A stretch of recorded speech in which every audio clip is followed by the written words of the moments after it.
Bienvenue sur ce nouveau numéro de C'est arrivé près de chez vous. Aujourd'hui au programme, le travail des bénévoles, 2 interviews et une sortie de salle. Le rôle de l'accueil, c'est de centraliser d'abord les informations. Ici, on peut trouver le pass complet du festival au prix de 75 €, qui comprend le catalogue. On peut acheter le catalogue à part pour le prix de 4 €.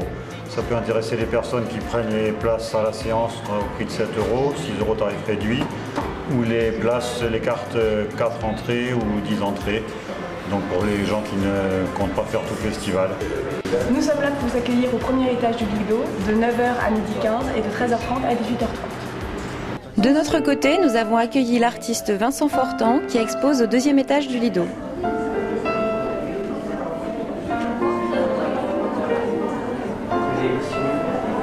Je me présente Vincent Fortan, je suis auteur de bande dessinée au départ, mais je suis dessinateur. J'ai fait une série de livres qui sont présentés à la librairie. Et ce que j'expose ici, c'est une petite installation autour des ruches et le rapport à la nature. Tous mes livres ont un rapport avec la séquence, donc c'est assez cinématographique. Parce qu'en plus, je travaille sur plastique transparent, comme si c'était de la pellicule. Je suis ici, c'est bien parce que je ne viens pas du monde du cinéma, mais quelque part, je suis tellement proche et quand je fais des livres, je fais des récits, constamment, je pense en cinéma. Alors que Vincent Fortan pense au cinéma, Louis Elio parle de cinéma. Je suis responsable du cinéma au centre Wallonie-Bruxelles à Paris, qui est le centre culturel belge francophone. J'aide à la promotion et à la diffusion de tout le cinéma belge francophone sur la France. J'avais entendu parler du festival de Prades, mais c'est la première fois que je viens. Depuis la pré-ouverture, c'est vrai qu'il y a des films, les spectateurs les ont vus pour la première fois et les ont complètement découverts. Les festivals comme ça permet à la fois de revoir les films et puis quand on présente l'intégrale de quelqu'un, on voit qu'une œuvre se construit petit à petit et que si l'auteur ne pense pas à certaines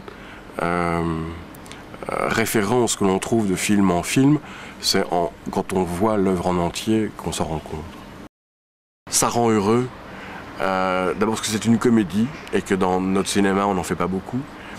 Alors c'est vrai que le clin d'œil, c'est que pour ceux qui gardent les yeux ouverts jusqu'au bout, on me voit à la fin du film, et que c'est un film absolument réjouissant. C'est un film profondément bruxellois, donc francophone et flamand, et ça dit bien aussi pour tous ceux qui veulent faire du cinéma. D'abord, c'est pas parce qu'on n'a pas de producteur, c'est pas parce qu'il n'y a pas d'argent, c'est pas parce qu'on va vous dire non qu'il faut renoncer, et que si on a vraiment une bonne idée, si on sait s'entourer de gens compétents, et qu'on sait les motiver un peu, comme dit un des personnages du film, c'est toujours mieux de faire un film, même pas payé, que d'être au chômage. Donc allez voir, ça rend heureux. Heureux, vous l'étiez aussi à la sortie de la projection de la trilogie de Lucas Belvaux. C'était superbe, impeccable. Et voilà, je me suis régalé. Non, c'est une expérience cinématographique hyper intéressante. Complexe, compliqué là. Extrêmement intéressant. Bien, c'était très bien. La trilogie, c'est très intéressant. Tu retrouves des séquences, des rushs, comme on appelle ça. Et ensuite, tu les revois, qui sont pratiquement tournés pareil, mais ce n'est pas les mêmes éclairages, c'est pas utilisé pareil, c'est très intéressant. On pourrait effectivement inverser l'ordre des films. J'ai vraiment beaucoup apprécié, autant la deuxième que la première fois. Le plaisir était intact. Chacun peut s'approprier le film. Et on découvre beaucoup de choses à les voir une seconde fois. J'ai adoré, je l'aurais bien vu en boucle. Retrouvez-nous dès demain pour un nouveau numéro de C'est arrivé près de chez vous.